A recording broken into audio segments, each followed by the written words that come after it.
Hey, here we are again. Boy, look at the river from my neighbor coming onto my property.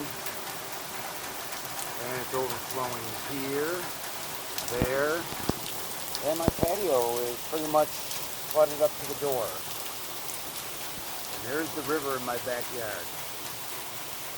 This is it. It's done. Flooding here. There's the pool there because of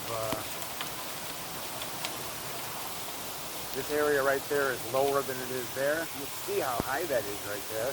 It's ridiculous. I'm done playing. This area here is now going to be wet for days.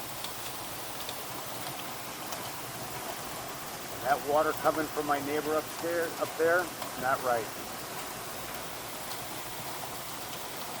I don't think your 18-inch box there is going to solve this problem.